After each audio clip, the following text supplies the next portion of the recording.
የማግኘት ጉዞ በዚህች ምሽት እንድንማርበት የመረጥኩት ርዕስ ነው።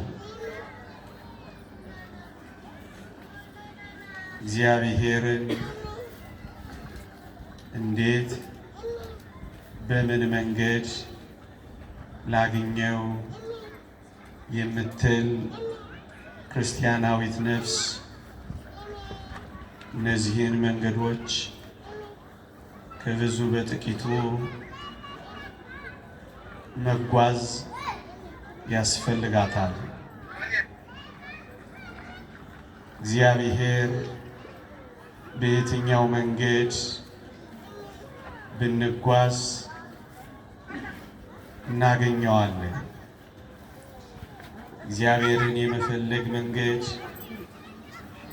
ምን ይመስላል? እነሱን በጥቂቱ የሚያሳይ ሐሳብ ነው የማነሳው። እግዚአብሔርን የሚፈልጉ እግዚአብሔር እንዲሰማቸው የሚፈልጉ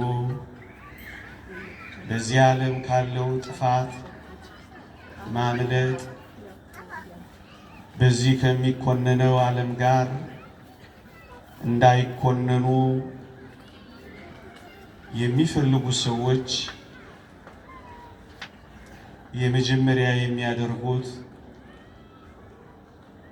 እግዚአብሔርን ያምኑታል። ደግሞ አለው እግዚአብሔርን ያምኑታል። የተወደዳችሁ ክርስቲያኖች የእውነተኛ የእግዚአብሔር ፍቅር መገለጫ እግዚአብሔርን ማመን ነው። የእውነተኛ የእምነት መገለጫ ደግሞ እግዚአብሔርን መታዘዝ ነው። የሚወዱ የሚያፈቅሩ ሰዎች ስለሚወዱትና ስለሚያፈቅሩት ይታዘዛሉ። ደግሞ አለው እግዚአብሔርን እወዳለሁ ልዑልንም እፈልጋለሁ፣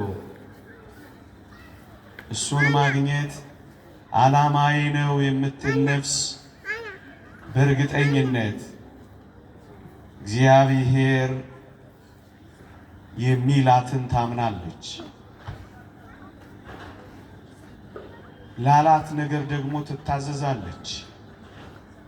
ለዚህ ነው የሚያምን ሰው ይታዘዛል፣ የሚያፈቅር ሰው ደግሞ ያምናል። በእግዚአብሔር ሰዎችና የእግዚአብሔር ባልሆኑ ሰዎች መካከል ያለው ልዩነት ይሄ ነው ወገኖቼ። እግዚአብሔርን የሚያገኙት ሰዎች ወይም እግዚአብሔርን ያገኙት ሰዎች አይነተኛ መለያቸው እግዚአብሔር ላላቸው ነገር መታዘዛቸው ነው ወገኖቼ። እግዚአብሔርን እንደምንፈልግ አምናለሁ። እግዚአብሔርን ፈልጋችሁ እንደመጣችሁ አውቃለሁ። እግዚአብሔር የሚገኘው ግን በሚታዘዙ ሰዎች ልብ ውስጥ ነው ወገኖቼ። እግዚአብሔር ማደሪያ የሚያደርገው እንዲያድርባቸው በሚታዘዙ ሰዎች ሕይወት ውስጥ ነው ወገኖቼ። የኖህ ዘመን ሰዎችና ኖህ ፍጹም የተለያዩት ኖህ የታዘዘውን በማድረጉ ነው ወገኖቼ። ኖህ እግዚአብሔርን ያገኘው፣ ኖህ እግዚአብሔርን ያስተናገደው፣ ኖህ ከጥፋት ያመለጠው፣ ለኖህ እግዚአብሔር መሸሸጊያ የሰጠው፣ ኖህ የተጠለለው የታዘዘውን ሁሉ አደረገ ስለተባለ ነው ወገኖች።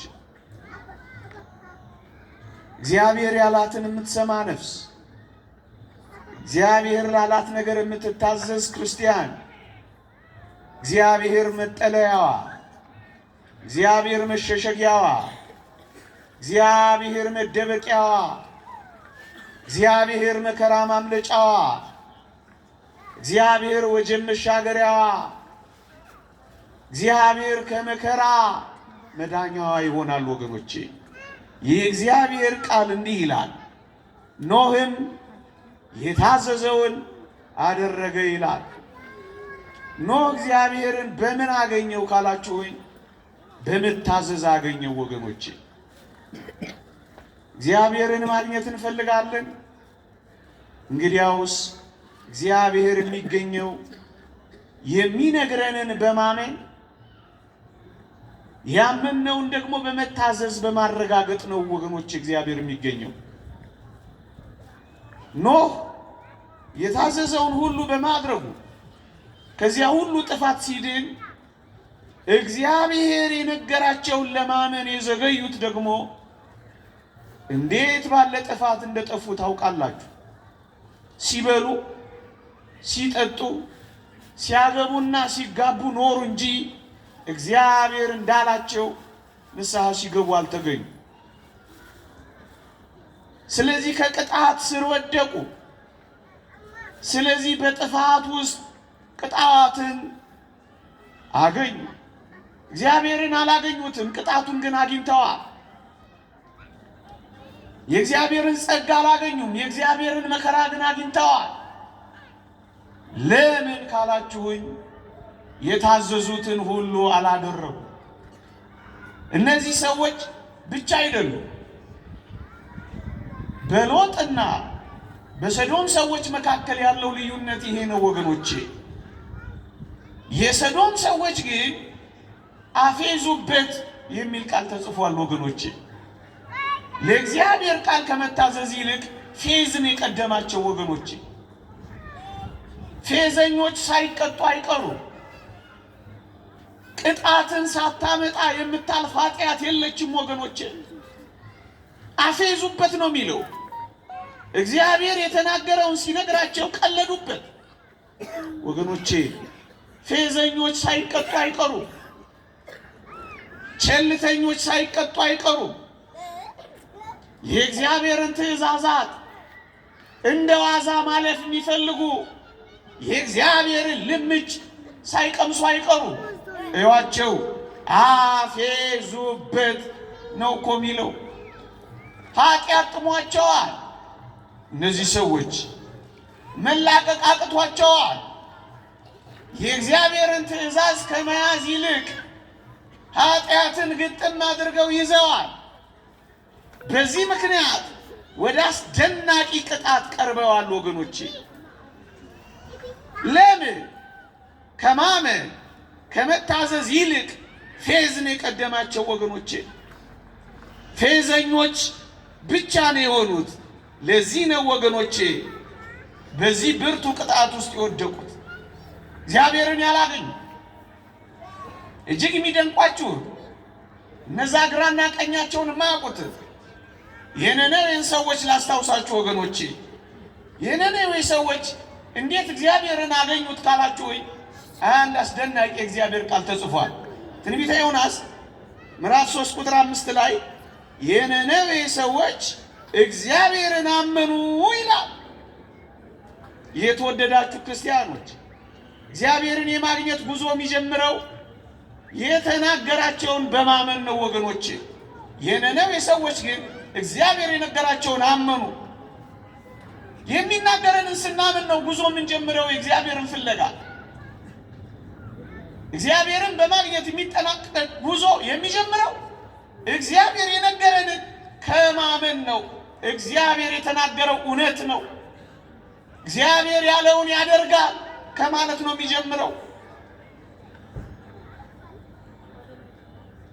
እስራኤላውያን ለምንድን ነው እግዚአብሔርን ሳያገኙት የቀሩት ካላችሁኝ፣ ለሚናገረው እምቢ ስላሉ ነው ወገኖቼ። ለሚናገረው እምቢ እንዳትሉ ተጠንቀቁ ያለው ቅዱስ ጳውሎስ እኮ ለዚህ ነው ወገኖቼ።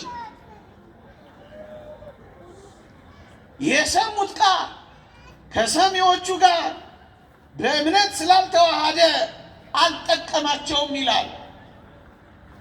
እግዚአብሔር የሚነግረን ቃል የምንሰማው ቃል በእምነት ከኛ ጋር ካልተዋሃደ ወገኖቼ አይጠቅመንም። እግዚአብሔርን ሳናገኘው እንቀራለን። እስራኤል በምድረ በዳ ለምን ቀሩ? የታሰበላቸው ሳይደርሱ ለምን ተንጠባጥበው በምድረ በዳ ረገፉ? የተወደዳችሁ ክርስቲያኖች በእምነት የተናገራቸውን ቃል አልታዘዙ። እንዲህ ይላል እግዚአብሔር ቃል፣ ባለመታዘዛቸው ጠንቅ ስላልገቡ ይላል። ለምን እግዚአብሔርን አላገኙትም? የሚናገራቸውን አላመኑ። ስላልተዋሃዳቸው አልጠቀማቸው። ባለመታዘዛቸው ጠንቅ አልገቡም። ወገኖች ትንሽ ደቂቃ ጸጥ ልትሉ ትችላላችሁ? ትንሽ ደቂቃ ብቻ።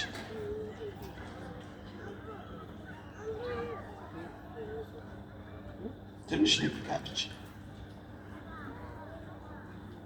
እነዚህ እስራኤላውያን ባለመታዘዛቸው ጠንቅ አልገቡም ተብሎ የተጻፈው። የተወደዳችሁ ክርስቲያኖች እግዚአብሔርን ማግኘት ጉዞ የምትጀምር ነፍስ ከመታዘዝ አፈቅረዋለሁ ያለችውን ታምነዋለች። የሚናገራትን ትቀበላለች። ለተናገራት ነገር ትታዘዛለች። የታዘዙ ሰዎች ደግሞ እግዚአብሔርን ያገኙታል። ወገኖቼ ምክንያተኞች አይሆኑ። እግዚአብሔርን ስለሚፈልጉት የጉዟቸው ቀዳሚ ዓላማ እግዚአብሔርን ማግኘት ስለሆነ ምክንያት ሲፈጥሩ አይኖሩም። ወገኖቼ እርሱ ያለውበትን ሁኔታ ያውቃል። እግዚአብሔር ያፌን አይደለም የልቤን ያውቃል። ሰው እንደሆነው ነው የሆንኩት፣ እኔ ከሰው ተለይቼ ምን ልሆን እችላለሁ እያለች ምክንያት አትደረድርም። እግዚአብሔር የነገራትን ታምናለች። ወገኖቼ እኔ ከሰው የተለየ ምን ሰራው፣ አሁን ከዚህ የበለጠ ምን መከራ ሊደርስብኝ ነው እያለች ምክንያት ስትደረድር አትኖርም። የታዘዘችውን ታደርጋለች። ወገኖቼ እግዚአብሔርን ማግኘት የምትፈልግ ነፍስ እንደዚህ ነው የምትኖረው። ወገኖቼ ታምናለች። የተናገራትን ሁሉ ታምናለች። ማመኗን በመታዘዝ ታረጋግጣለች። በዚህ ምክንያት እግዚአብሔርን የማግኘት ጉዞዋን ትጀምራለች። ወገኖቼ ያ በቀኝ የተሰቀለው ወንበዴ ክርስቶስን ያመነው ያገኘው መስቀል ላይ ሆኖ ነው። ብዙ ምክንያት መደርደር ይችላል። ወገኖቼ መስቀል ምን ይመቻል? ጅራፍ ምን ይመቻል? ችንካሩ ምን ይመቻል? እየሞትኩ ነው፣ ከዚህ በኋላ ይህ ሰው ምን ሊያደርግልኝ ነው እያለ ብዙ ምክንያቶችን መደርደር እኮ ይችላል። ግን አይደለም። ዓለም ሁሉ የጠላውን ወደደው። ዓለም ሁሉ የካደውን አመነው። እየሞተ እየተሰቃየ ምንም አይነት ነገር ሊያደርግለት እንደማይችል የሚታሰብ ሰው ቢሆንም ግን አመነው። አያችሁ፣ ለምክንያት ቅርብ የሆኑ ሰዎች እንኳን ምክንያት እየሰጡ እግዚአብሔርን ከማግኘት ወደ ኋላ ላሉ ምዕመናን። እኛ እኮ መስቀል ላይ አይደለም ያለ ነው፣ መሬት ላይ ነው። እኛ እኮ ስቃይ ላይ አይደለም ያለ ነው፣ ከስቃይ ወዲህ በመለስን ያለ ነው። እኛ እኮ በሞት ጣር መካከል አይደለም ያለ ነው። እኛ ለመኖር እኮ እየተጣጣርን ያለ ነው። እንዲህ ያለው ሰው ምክንያት ካልደረደረ፣ እንዲህ ያለው ሰው አምኖ ለመታዘዝ ከቀረበ፣ የተወደዳችሁ ክርስቲያኖች እንዲህ ያለው ሰው ባለቀ ሰዓት እግዚአብሔርን ካገኘ የኛን ሰዓት፣ የኛን አኗኗር፣ የኛን ሁኔታ፣ የኛን የተመቻቸ ድል ተመልከቱ። ታዲያ እንደኛ አይነት እግዚአብሔርን ሳያገኝ ቢቀር እንደምን ያለ ፍርድ እንደምንፈረድ ይሁት። እንዴት ወደዳችሁ ክርስቲያኖች ታስታውሳላችሁ? ያ አጭር የነበረው ዘኬዎስ ክርስቶስን ላለማግኘት እኮ ብዙ ምክንያት እኮ ሊያቀርብ ይችላል። ቁመቴ አጭር ነው፣ እሱ ደግሞ ከኔ በላይ ነው።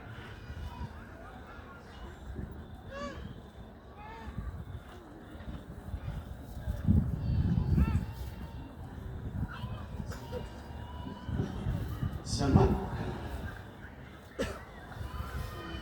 ቁመቴ አጭር ነው፣ ህዝቡ ረዣዥም ነው፣ እኔ ለማየት አልችልም። ወገኖቼ ክርስቶስን ላለማግኘት ክርስቶስን ላለማየት በጣም በቂ ምክንያት ነበረው። እጅግ በጣም በቂ ያሳማኝ ምክንያት ነበረው። ምን ላደርግ እችላለሁ? የአቅሜን ያክል ሞክሬያለሁ። በዚህ መለሎ ህዝብ መካከል እኔ ክርስቶስን ማግኘት እኔ ምንድን ነኝ አላለም። ምክንያት ሲደረድር መኖር ይችላል። አንዳች ምክንያት አላቀረበም። እግዚአብሔርን ለማግኘት እግዚአብሔርን በቤቱ ለማስተናገድ የቀረበ ሰው የሆነው ምክንያቶቹን ሁሉ ረግጦ ነው ወገኖቼ። ወደ ላይ ወደ ዛፉ ወጥቶ ለማየት የጣረውን ጥረት የተወደደ መድኃኒታችን ልቡን አየለት ወገኖቼ። የደከምነው ድካም ከምክንያት ባለፈ የወጣነው መውጣት የወረድነውን መውረድ እግዚአብሔር ያየዋ። ውረድ፣ በአንተ ቤት እገባ ዘንድ ይገባኛል፣ ዛሬ መዳን ለዚህ ቤት ሆኗል ብሎ ያበሰረው ክርስቶስን ያገኘው ፍለጋው በማግኘት የተጠናቀቀው የተወደዳችሁ ክርስቲያኖች ምክንያት ከመደርደር ይልቅ ዋጋ መክፈል ሲጀምር ነው ወገኖች። ምክንያት ሊደረድር ይችላል። አያችሁ፣ እግዚአብሔርን ለማግኘት የምትጓዝ ነፍስ በመታዘዝ ትኖራለች እንጂ ምክንያት በመደርደር አትኖርም ወገኖች። እነዛን የታመመ ሰው ይዘው የመጡትን ማርቆስ ወንጌል ምዕራፍ 2 የተጻፉትን ደግሞ ተመልከቷቸው።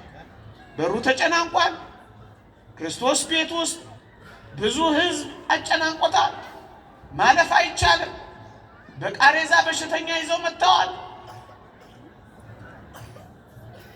በሽተኛቸውን ይዘው ለመመለስ አልከጀሉ። በቂ ምክንያት ማቅረብ ይችላሉ። በሩ ተጨናንቋል። ሰው ሞልቶታል። ክርስቶስም በሥራ ተጠምዷል። እኛ እንዴት አድርገን እዚህ ውስጥ መግባት እንችላለን? በሩ ዝግ ነው፣ ወረፋው በስቷል አላሉም? የተወደዳችሁ ክርስቲያኖች ጣራውን ነድለው በሽተኛውን ክርስቶስ እግር ስር አስቀምጠውታል። አያችሁ፣ ምክንያት አቅርበው ለመሄድ የተመቻቸ እድል ኖሯቸው እንኳን ምክንያት ሲያቀርቡ አታገኟቸው። ከምክንያት በላይ ይሆናሉ። እግዚአብሔርን የምትፈልግ ነፍስ የትኛው ምክንያት አስቆማት? የትኛውም ችግር ከእግዚአብሔር በላይ አይበልጥባት። ስለዚህ ምን ታደርጋለች? ምክንያቷን ትረግጣለች።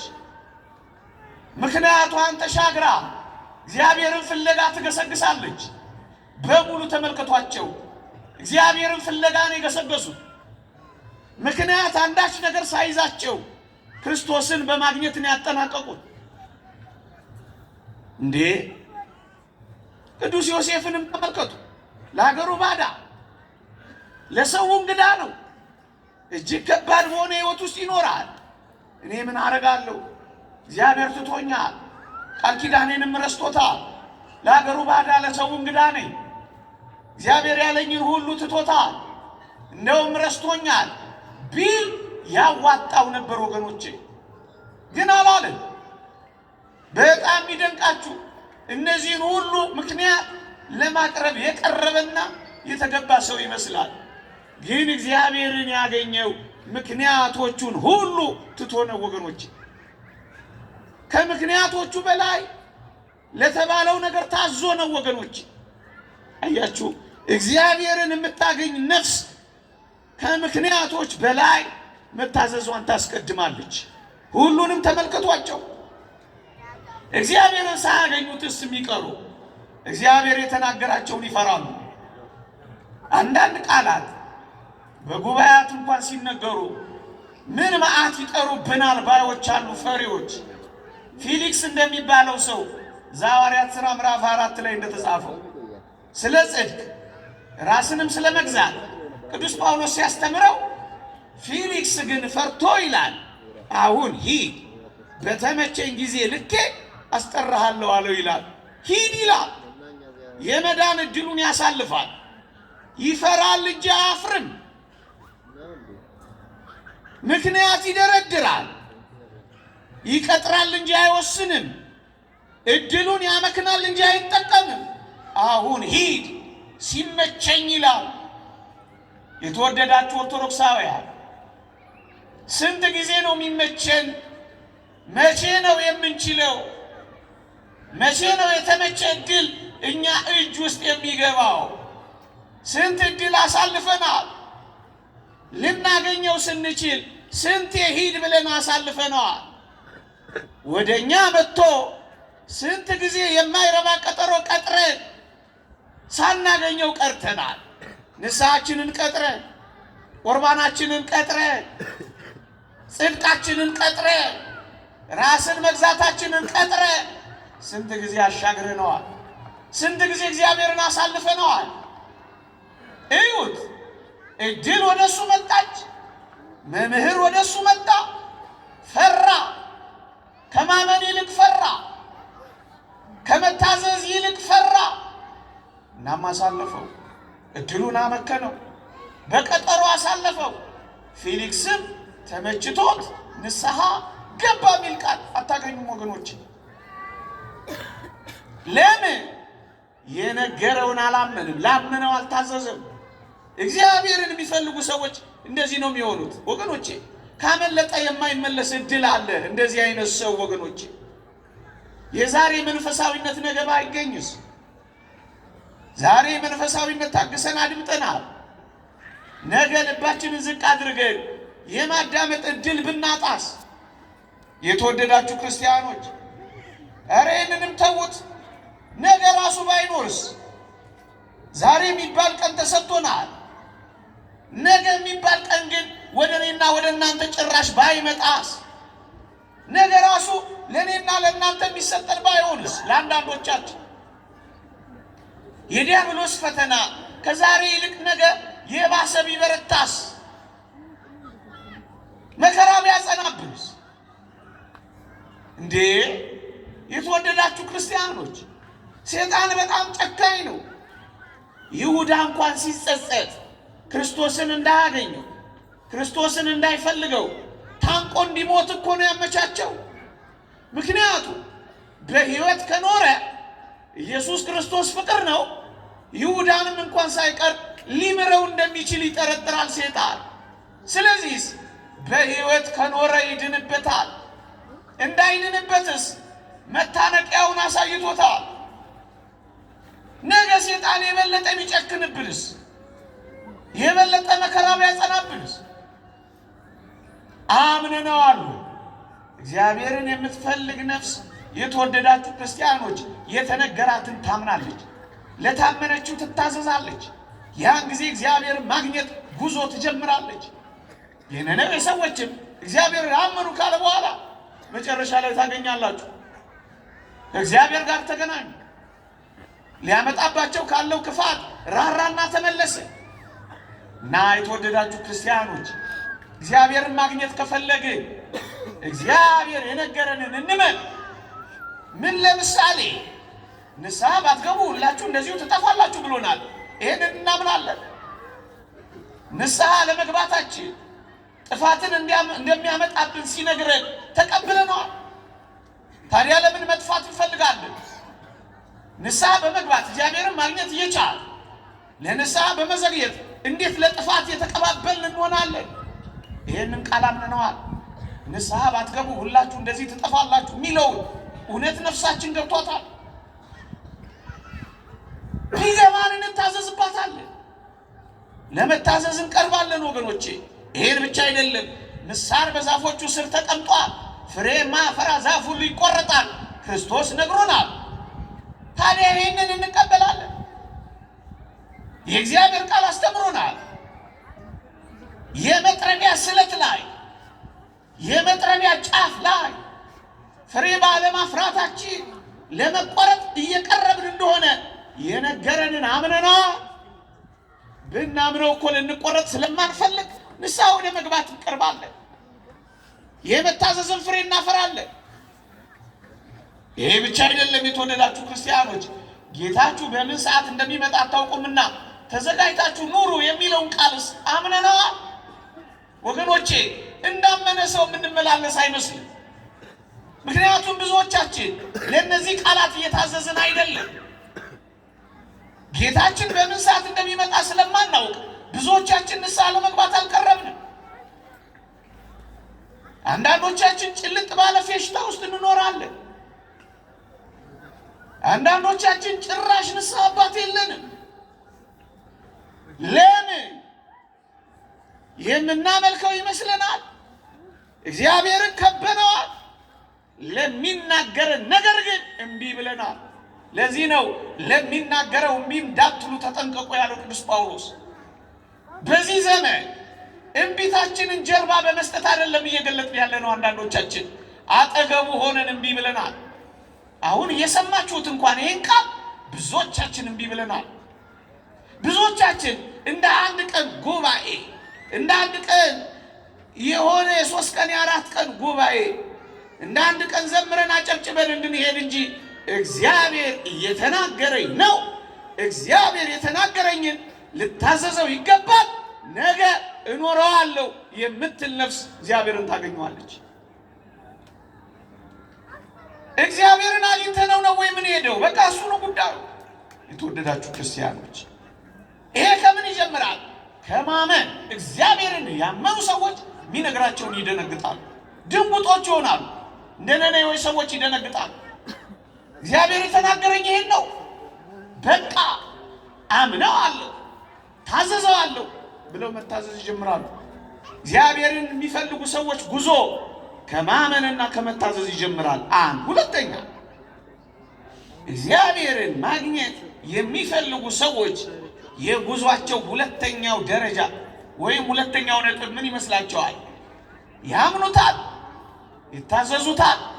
ሁለተኛ ከክፉ መንገዳቸው ይመለሳሉ። በሙሉ ተመልከቱ። እግዚአብሔርን ያገኙ ሰዎችን ፈልጉ።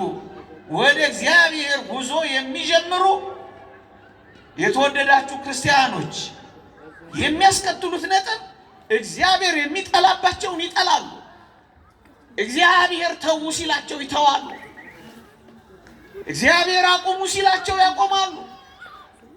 ለእግዚአብሔር የማይመች ነገር ከሆነ ለነሱ የማይመች ይሆናል። በቃ ከክፉ መንገዳቸው ይመለሳሉ። እግዚአብሔር ከጠላበት ትተዋለህ ወይ? እግዚአብሔር አይሆንም ካለሽ እሺ ትይዋለሽ?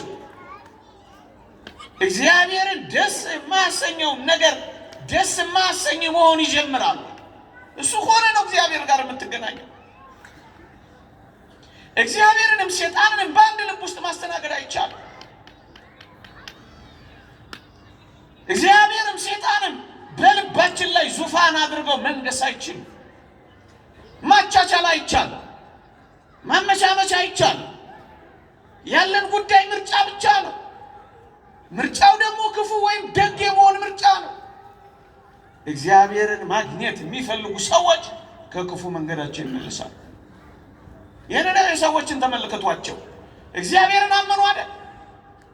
እግዚአብሔርን ማመናቸውን በምን ገለጡ መሰላችሁ? እንዲህ ይላል ትንቢተ ዮናስ ምዕራፍ 3 ቁጥር 10 ላይ እግዚአብሔርን ከክፉ መንገዳቸው እንደተመለሱ ስራቸውን አየ ነው የሚለው። እግዚአብሔር ስራህን ነው የሚያየው።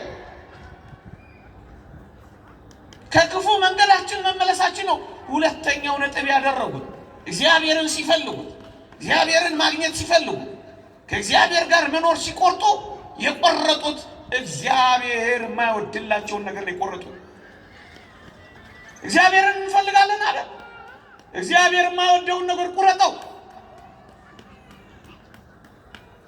እግዚአብሔር ከማይወደው ነገር ጋር ተጣላ፣ ተለያ። እንዴት ይደንቃል! እግዚአብሔርም ከክፉ መንገዳቸው እንደተመለሱ ስራቸውን አያለ። እግዚአብሔርን ከፈለግን ከክፉ መንገዳችን አንመለስ። የተወደዳችሁ ክርስቲያን፣ ታዲያ እግዚአብሔርን በክፉ መንገድ ውስጥ እንዴት ይገኛል? እንዴ አይገኝም። አትዋዙ። እግዚአብሔርን ማግኘት ከፈለግን ክፉ ነገራችንን መተው አለብን። የተወደዳችሁ ክርስቲያኖች፣ እግዚአብሔር የሚገኘው በፍጹም የመንፈሳዊ ሕይወት ለውጥ እንጂ ጊዜያዊ መሰብሰብና ጸጸታ። ይሄ መሰብሰባችን ወደዛ እንዲያመጣ ነው የሚያስፈልገው። ይሄ ጊዜያዊ ጸጸታችን የህይወት ለውጥ እንዲያመጣ ነው የሚያስፈልገው። ወደ እግዚአብሔር የምትመለስ ነፍስ ወገኖቼ ለውጥ ነው እንጂ የምታሳየው ሪፖርት አይደለም የምታቀርበው ወገኖቼ። ጾማችን፣ ጸሎታችን፣ ጉባኤያችን፣ ንስሐችን፣ የትኛውም ነገራችን የህይወት ለውጥ እንዲያመጣ ነው የሚያስፈልገው። እንደዚህ ተምረ፣ እንደዚህ ዘምረ፣ እንደዚህ የተሳካ ጉባኤ አድርገ ይሄን ያህል ወንበር ሞላበት እነገሌ የሚባሉ ሰባኪያን ተገኙበት፣ አቤት እንዴት ያለ ቅሽር ያለ ጉባኤ አደረግን አይደለም። እግዚአብሔር በዲኮራችን፣ እግዚአብሔር በወንበራችን ብዛት፣ እግዚአብሔር በሰዋችን ስፋት፣ እግዚአብሔር በንግግር ቃላችን ስኬት፣ እግዚአብሔር በዚያ አይታለልም። እና እግዚአብሔር ምን ይፈልጋል? ከክፉ መንገዳችን የተመለሰ የህይወት ለውጥ ይፈልጋል እግዚአብሔር። ጸጸትና ቁጭት ብቻ ሳይሆን መተው ይፈልጋል እግዚአብሔር። እንጂማ እኮ ቃየንም እኮ ተጸጽቶ ነበር። ቃየንም እኮ ተጸጽቶ ነበር። ፈርዖንም እኮ ተጸጽቶ ነበር።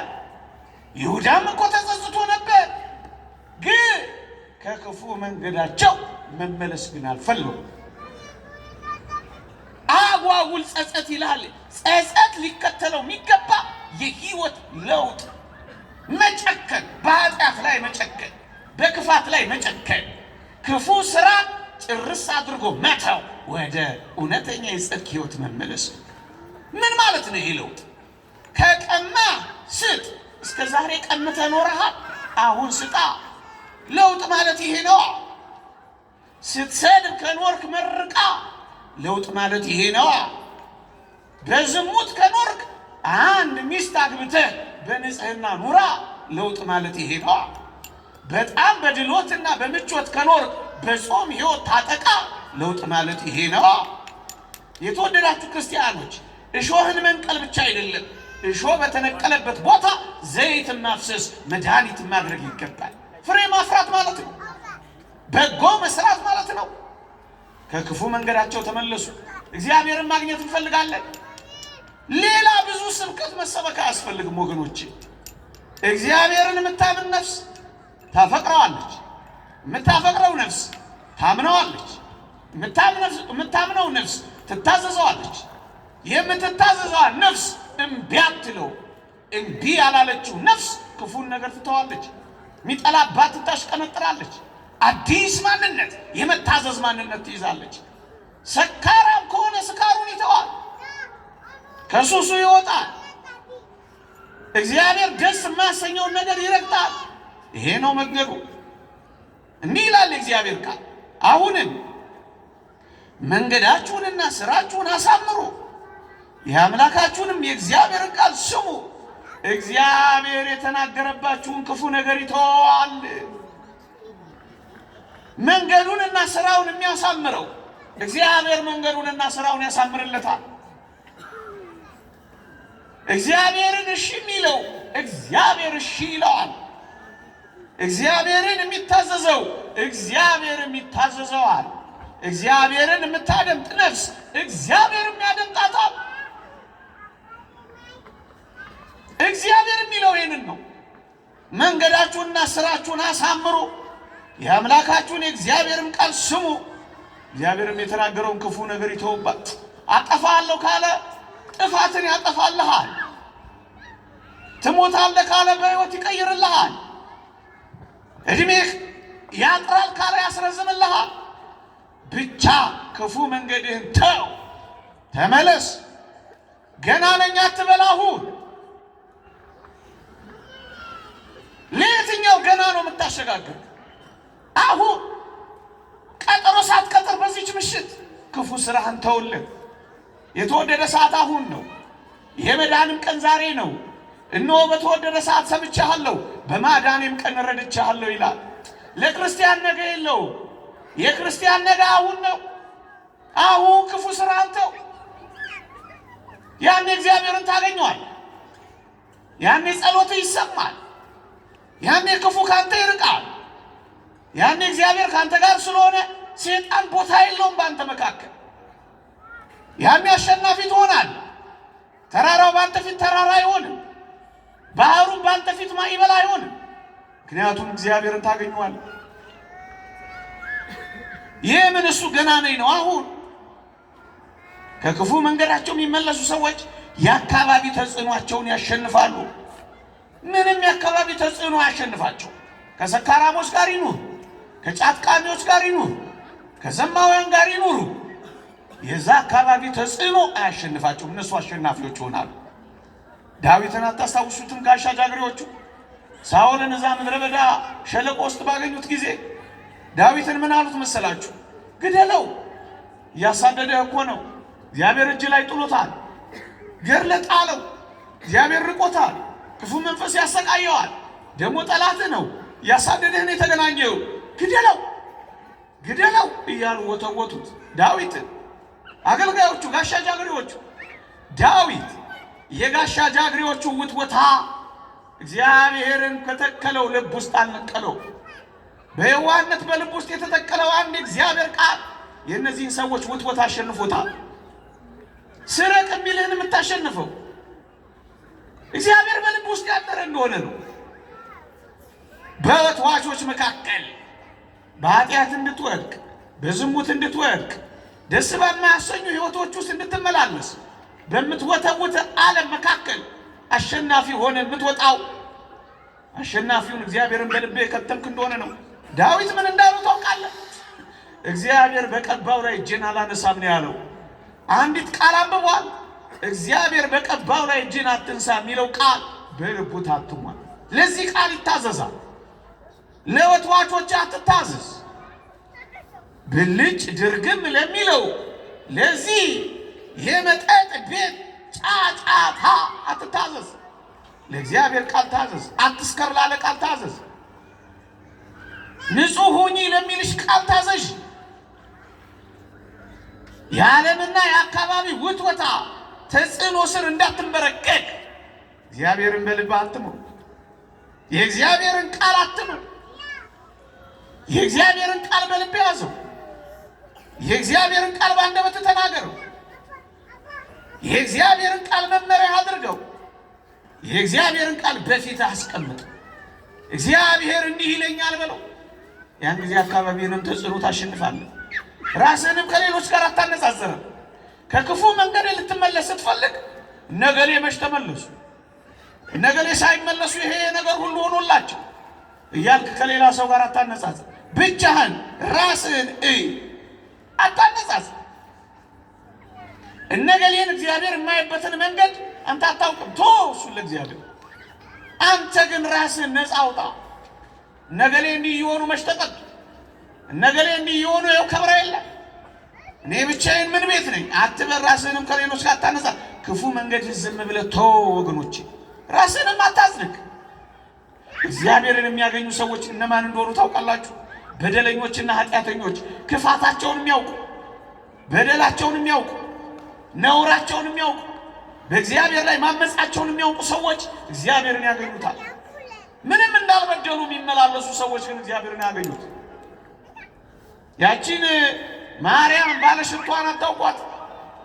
ዓለም ሁሉ የሚያውቃት ናት። በበደሏ በዘማዊነት ሕይወቷ ሰው ሁሉ የሚያውቃት ብቻ አይደለም፣ ደግሞም የተጸየፋት ናት። ስምዖን የሚባለው ደግሞ የሚመጻደቅ ነው በራሱ ምንም ኃጢአት እንዳልሰራ።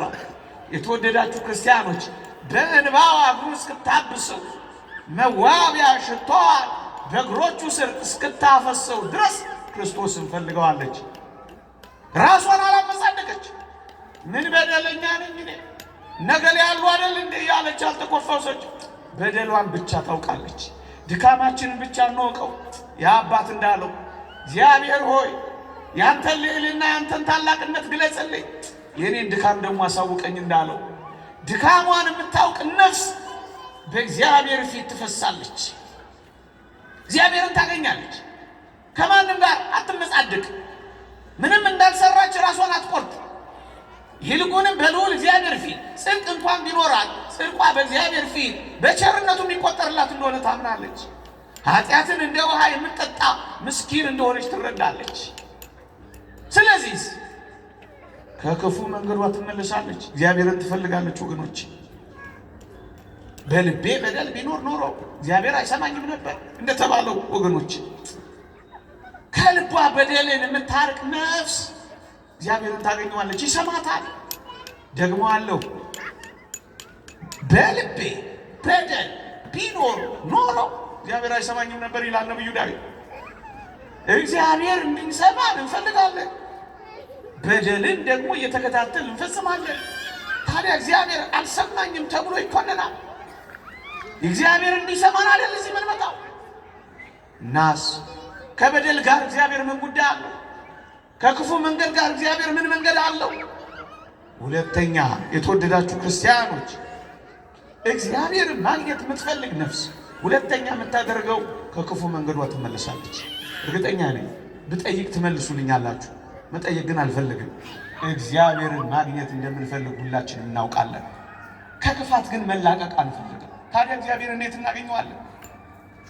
ወደ እግዚአብሔር መመለስ እንፈልጋለን። ለበደልና ለኃጢአት ለክፋት ስራ ግን ጀርባ መስጠት አንፈልግም። ኃጢአትም ጣፍቶናል፣ እግዚአብሔርም ናፍቆናል። በሁለቱ መካከል ዋለና እንደሱ ደግሞ አይሆንም። በሁለት ልብ ለሚያነክስ በሚጠራጠር ህይወት ውስጥ ለሚኖር ጽድቅን ከኃጢአት ጋር ሊያስማማ ለሚፈልግ ቦታ የለውም ወገኖቼ። ሶስተኛ ስፍራ የለም። ወይ ጽድቅ ነው ወይ ኃጢአት፣ ወይ እውነት ነው ወይ ሐሰት፣ ወይ ገነት ነው ወይ ሲኦል። በሁለቱ መካከል የለም። እና እግዚአብሔርን እፈልጋለሁ የምትል ነፍስ ሁለተኛ ጉዞዋ የሚሳካው ከክፉ መንገዷ ስትመለስ። የነነዌ ሰዎች ላስታውሳችሁና ወደ ሶስተኛው ነጥብ ልሻገር። ደግሞ አለው እግዚአብሔር ከክፉ መንገዳቸው እንደተመለሱ ስራቸውን አይ እግዚአብሔር ማየት የሚፈልገው መመለሳችን። ያን ጊዜ እግዚአብሔር ወደኛ ይመለሳል። ተመለሱ፣ እኔም ወደ እናንተ እመለሳለሁ። ኑ፣ እኔም ወደ እናንተ ቀርባለሁ። ተጠጉኝ፣ እኔ ታቀፋችኋለሁ። ጥሩኝ፣ እሰማችኋለሁ። ፈልጉኝ፣ ታገኙኝም አላችሁ ይላል። አበቃ። እግዚአብሔር ይገኛል። እግዚአብሔር ከፈለጉት ይገኛል ወገኖቼ። የማይገኝ አምላክ አድርገን ቆጥረነዋል። በዚህ ዘመንማ ይገኛል። በጣም ቅርብ ነው። እግዚአብሔር ለሚጠሩት፣ ለሚፈሩት፣ ለሚደነግጡ፣ ለሚፈልጉት በእውነት እግዚአብሔር ቅርብ ነው ተብሎ ተጽፏል። ይገኛል እግዚአብሔር። ያራቀው ስራችን እኛን ያራቀን ክፉ ቅርብ ሆነን ግን ከእግዚአብሔር እጆች ያራቀን፣ ከእግዚአብሔር ጸጋና ምሕረት ያራቀን፣ ከእግዚአብሔር ጆሮዎች መደመጥ ያራቀን ክፉ ስራችን ነው። እንቶ ሁለተኛ። ሶስተኛ እግዚአብሔርን ማግኘት የምትፈልግ ነፍስ ወይም እግዚአብሔርን ለማግኘት ጉዞ የጀመረች ክርስቲያናዊት ነፍስ ሶስተኛ የምታደርገው ምንድን ነው ካላችሁ፣ ራሳቸውን በእግዚአብሔር ፊት ያዋርዳል። ደግሞ አለሁ እግዚአብሔርን የሚያገኙት ራሳቸውን በእግዚአብሔር ፊት በኃይለኛው ፊት ያዋረዱት ናቸው። ኩሮዎች አያገኙት። እግዚአብሔር ሲናገራቸው የሚደነግጡ ግን ያገኙታል። ይሄን የምንነጋገረውን የእግዚአብሔርን ቃል እንደ ማለፊያ የሚሰሙ ሰዎች እግዚአብሔርን ያገኙት።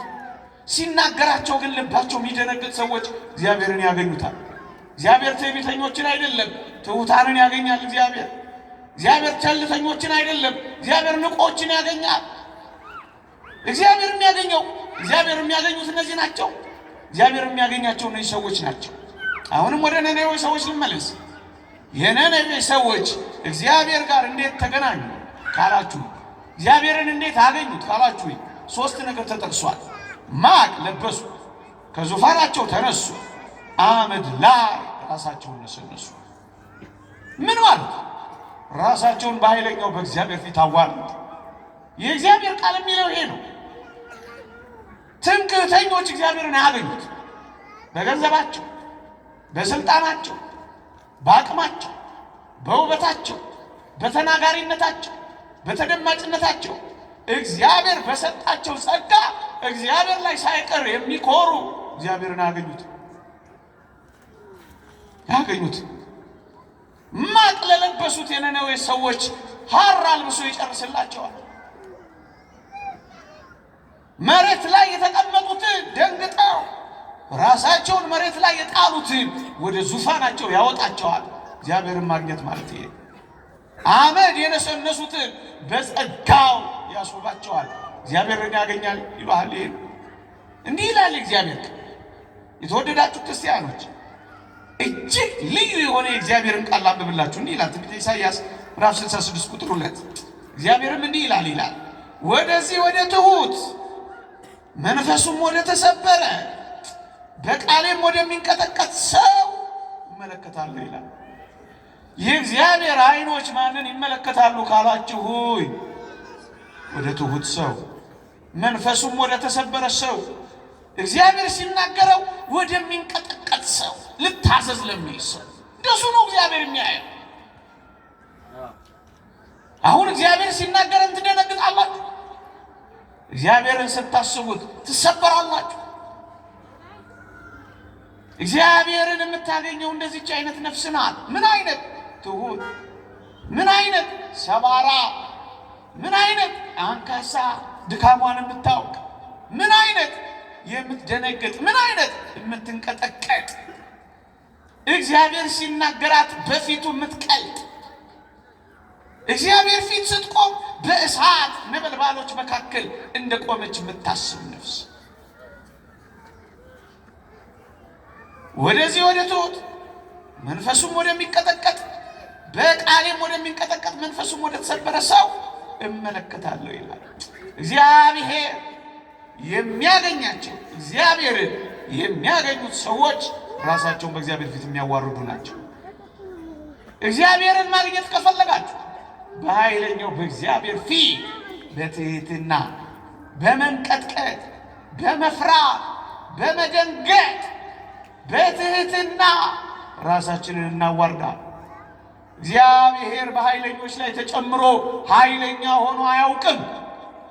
እግዚአብሔር ራሳቸውን ከሚያዋርዱ ጋር ይሆናል እንጂ እግዚአብሔር ታናሽ ብላቴና ከሆነችው ከድንግል ማርያም ጋር እንጂ ከነገስታት ሚስቶችና እናቶች ጋር አልነበረ። እግዚአብሔር አፋቸው ኮልታፋ ከሆኑ ንግግር ከማያውቁ ከሐዋርያት ጋር እንጂ እግዚአብሔር ንግግር ከሚያውቁ ከሶፊስቶች ጋር አልነበሩ። ወዳጄ ገንዘብህን እርሳው፣ ወዳጄ ስልጣንህንም ገርመም አድርገው። እንደሚያልፍ ጥላ በባህር ላይ ሲጓዝ እንደሚያልፍ አሻራውን ሳይተው እንደሚሄድ ውሃ ተመልከቱ። የትኛው ውበትም ሐሰት ደም ግባትም ረጋፊ እንደሆነው የትኛውንም ነገር አስበ ኩራት በልብህ እንዳይሞላ ኃይለኞች በእግዚአብሔር ፊት ተዋርደዋል። ብርቶች በእግዚአብሔር ፊት ተንበርክከዋል። ጉልበተኞች በልዑል ፊት አቅመ ቢስ ሆነዋል። ብልጦች በእግዚአብሔር ሞኝነት ፊት ምንም ሆነዋል። ታዲያ እግዚአብሔር የምታገኝ ነፍስ እግዚአብሔርን ራሷን ታዋርዳለች። እግዚአብሔር ዝቅ ሲሉ የሚያገኙት አምላክ ነው ወገኖች። ደግሞ አለው እግዚአብሔር በዝቅታ እንጂ በከፍታ አይደለም የሚገኘው። ለዚህ ነው ታናሽ ነኝ ለሚሉ ለነ ዳዊት ታላላቅ ድሎችን የሰጠ። እኔ ወገኔ የተጠቃ ምናምንቴ ሰው ነኝ ለሚሉ ለነ ጌዲዮን ኃይል የሰጠው እግዚአብሔር ታናናሾችን ታላላቅ የሚያደርግ ነው እግዚአብሔር። የጫማውን ጠፍር ልፈታ አልገባም ላለች ነፍስ ራሷን እንድትነካ ይሰጣታል። እንደ መጥምቀ መለኮት ቅዱስ ዮሐንስ እኔ ዝቅ ዝቅ ልል ይገባል ብላ ስትዘምር አንቺማ ሴቶች ከወለዱት ሁሉ በላይ ነሽ ብሎ ይመሰክርላታል። እኔ ጭንጋፍ ነኝ ለሚሉ ለነ ጳውሎስ እስከ ሦስተኛው ሰማይ ያደርሳቸዋል። ሰይጣን እንኳን ከነሱ ከጥላቸው እንኳን ሳይቀር ይሸሻል።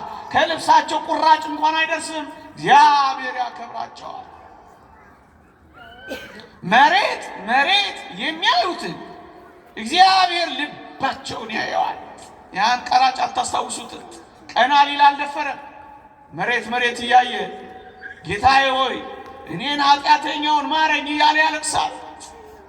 በደሏን እያሰበች ለምታለቅስ ነፍስ፣ በፊቱ ለምትዋረድ ነፍስ እግዚአብሔር ቅርብ ነው። 2 ጊዜ ጾማለሁ እንደዚህ ቀራጭ ስላላደረከኝ አመሰግናለሁ እያለች በትዕቢት ተወጥራ ለምትጸልይ ነፍስ እግዚአብሔር አያትን ቦታ የለው። መሬት ለምታይ ሞቷን እያየች ለምትፈራ ለምትደነግጥ፣ መሬት ለምታይ አፈር ነኝ ለምትል፣ ትምክህቷን ለምታረግ ኩራቷን ለምታባር ነፍስ እግዚአብሔር ቅርብ ነው። ራሷን ለምታዋርድ ሰይጣንን የሚያሸንፈው ትህትና ብቻ ነው። ደግሞ አለው ሰይጣን የሚያሸንፈው ራሱን ትሁትና በእግዚአብሔር ፊት የሚያዋርድ ሰው ነው። እንደውም አባቶቻችን ምን ይላሉ? ትህትና የሰይጣንን ትዕቢት ያዋርደዋል ይላል። በትህትና ፊት ሰይጣን መቃወም አይችልም ወገኖች። ይልቅ እግዚአብሔር ለትሑታን ጸጋን መስጠት ያውቃል። ራሳቸውን ለሚያዋርዱ እግዚአብሔር ትዕቢተኞችን ይቃወማል፣ ለትሑታን ግን ጸጋን ይሰጣል ተብሎ ተጽፏል። የእግዚአብሔርን ጸጋ ማግኘት የምትፈልግ ነፍስ ራሷን ታዋርዳለች። በኃይለኛው በእግዚአብሔር ፊት ዝቅ ትላለች። ምክንያቱም እግዚአብሔር ያከበሩትን የሚያከብር እግዚአብሔር የናቁትን የሚንቅ አምላክ እንደሆነ ትረዳለች።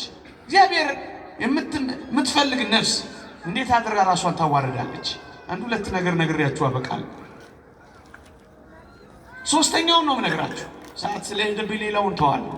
እግዚአብሔርን ለማግኘት ጉዞ የጀመረች ነፍስ 3ኛ የምታደርገው በኃይለኛው በእግዚአብሔር ፊት ራሷን ማዋረድ ነው። እነሱ እግዚአብሔርን ያገኙታል። 1-2 ጥቅሶችን ላንብብላችሁ። እንዲህ ይላል እዚህ መጽሐፈ ዕዝራ ምዕራፍ 8 ቁጥር 1 ላይ ጻፍ አስደናቂ ቃል ነው። እንዲህ ይላል በፈጣሪያችን ፊት ሰውነታችንን እናዋርድ ዘንድ ጎዳናችንንም ያቀናልን ዘንድ ለልጆቻችንና ለፍጥረቱ ሁሉ ጎዳናቸውን ያቀናላቸው ዘንድ አህዋ በሚባል ወንዝ ጾምን እንጾም ብዬ አዋጅ ነገርኩኝ። ስለዚህ ነገር ጾምን፣ ወደ እግዚአብሔርም ለመንን፣ እርሱ ተለመነ የሚል ቃል ታገኛላችሁ። በጾም ራሳቸውን አዋረዱ። ስለዚህ ነገር ጾምን፣ ወደ እግዚአብሔር ለመንን፣ እግዚአብሔርም ተለመነን ይላል። የተወደዳችሁ ክርስቲያኖች ከዚህ ዘመን በላይ መጾም የሚገባን ዘመን አለ። ከዚህ ዘመን በላይ ማልቀስ የሚገባን ዘመን አለ። ከዚህ ዘመን በላይ ደረታችንን መድቃት የሚገባን ዘመን አለ። ከዚህ ዘመን በላይ በልዑል እግዚአብሔር ፊት ራሳችንን ዝቅ ማድረግ የማይገባን ዘመን አለ። አያምም ይሄ ዘመን፣ አይሰማም ይሄ ዘመን። የሌሎች ስቃይ የኛ ስቃይ አይደለም። የሌሎች ህመም የኛ ህመም አይደለም። ከዚህ ዘመን በላይ በእግዚአብሔር ፊት መዋረድ መቼ ይገባል? ምን ሲሆን ነው የምንዋረደው ወገኖች? እሺ ምን ሲሆን? ከዚህ በላይ መደንገጥ የለብንም። በዚህ ዘመን የግድ ካራኛ አንገት ላይ መምጣት አለበት እኛ ለማልቀስ። የእያንዳንዳችን ደም መፍሰስ አለበት። የቤተ ክርስቲያን ደም ማለት እኮ ይሄ ነው። የቤተ ክርስቲያን ስቃይ ማለት እኮ ይሄ ነው። የቤተ ክርስቲያን ህመም ማለት እኮ ይሄ ነው። ታዲያ በዚህ ዘመን በኃይለኛው በእግዚአብሔር ፊት ራሳችንን ያላዋረድን መቼ ልናዋረድ? በዚህ ዘመን ዝቅ ያለ፣ በዚህ ዘመን ሌላ ነገር መተው፣ በእግዚአብሔር ፊት መዋረድ ዛሬ ነው። እግዚአብሔር እንዲደርስልን ለምነነው እንዲሰማን እንዲህ ነው። ስለዚህ ነገር ጾም መቼ ነው እሺ ምህላ ብንይዝ? መቼ ነው እሺ በኃይለኛው በእግዚአብሔር ፊት የምናለቅስ? እንደ ባለፉት ጊዜያት ሲሆን የግድ ከል መልበስ ያለብን እንደዛ አይነት ጉዳይ ሲፈጸም ነው። መቼ ነው የምንደነግጠው? መቼ ነው የምናለቅስ? መቼ ነው ደም እንዲቆም? መቼ ነው በቀል እንዲደርቅ የምናነባው በኃይለኛው በእግዚአብሔር ፊት? መቼ ነው የምንዋረደው? እግዚአብሔር እንደዚህ ካልሆነ አይቀበልም። አሁን የሚያስፈልገን ይሄ እንደሱ ነው የሚለው። ወደ እግዚአብሔር ለመነን፣ እርሱም ተለመነን። ምን ስናደርግ? ሰውነታችንን ስናዋርድ። ይሄ አስረሽ ብቻው አይበቃል። ይሄ ግሮሰሪ ዘግቶ መጨፈር አይበቃል። ይሄ መለስ ቀለስ ገባ ወጣ ህይወት አይበቃል። ይሄ ወሬ እያወሩ ማምሸት አይበቃል። ምን ሲሆን ወዴት እንዲያድግ ነው የምንፈልገው? ቀስ እያለ መዋረድ። እግዚአብሔርን ማግኘት ከፈለገ ዘመኑ ምቹ ነው። ራሳችንን በእግዚአብሔር ፊት እናዋርድ። ነቢዩ ዳንኤል ላይ የተጻፈውን አንድ አስደናቂ ቃል አለ። ትንቢተ ዳንኤል ምዕራፍ 10 ቁጥር 12 ዳንኤል ሆይ አትፍራ፣ ልብህ ያስተውል ዘንድ ሰውነትህም በአምላክ ፊት ይዋረድ ዘንድ ካደረክበት ከመጀመሪያው ቀን ጀምሮ ቃል ተሰምቷል፣ እኔም ስለ ቃል መጥቻለሁ አለው ይላል። ሰውነትህን በአምላክ ፊት ይዋረድ ዘንድ ካደረክበት ከመጀመሪያው ቀን ጀምሮ ቃል ተሰምቷል። ሳንዋረድ አንሰማም። አሁን እናልቅስ። አሁን የምር እንጹም። አሁን የምር ምህላ እናድርስ። አሁን ዓመት ላይ እንነስንስ። አሁን እናልቅስ። እግዚአብሔር ቃላችንን እንዲሰማ እንፈልግ የለ? በቃ እንዲለን እንፈልግ የለ? እና አሁን ራሳችንን በቃ ነው። ይበቃል ዝላይ፣ ይበቃል ኃጢአት፣ ይበቃል ክፉ መንገድ፣ ይበቃል የእስካሁኑ ጎዳናዬ። እግዚአብሔር እንዲሰማኝ፣ ቃሌ በእግዚአብሔር ፊት እንዲሰማ ከኃጢአት ጋር ቆራረጣ። እሱ ነው የሚያስፈልገው። ልድገመውና ላቅ። ሰውነትህን በአምላክ ፊት ይዋረድ ዘንድ ካደረክበት ከመጀመሪያው ቀን ጀምሮ ቃል ተሰምቷል።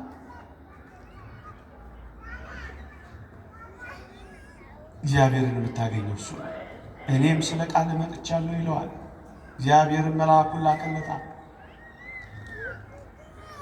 ስንዋረድ ያከብረናል። ከኃይለኛው ከእግዚአብሔር ፊት በታች ራሳችንን ስናስገዛ እግዚአብሔር ጠላቶቻችንን ሁሉ ያስገዛልናል። የከበደውን ሁሉ ያቀልልናል። የመጣውን ይመልስልናል። ክፉ ነገር ተናግሮብን ከሆነ እግዚአብሔር ይተውልናል። እግዚአብሔርን ማግኘት የምትፈልግ ነፍስ ታምነዋለች፣ ትታዘዘዋለች፣ ከክፉ መንገዷ ትመለሳለች። በጾም በጸሎት በንስሐ በአምላኳ ፊት ራሷን ታዋርዳለች፣ በብርቱ ትጮሃለች። ያን ጊዜ እግዚአብሔር ይሰማታል። ይቆየን።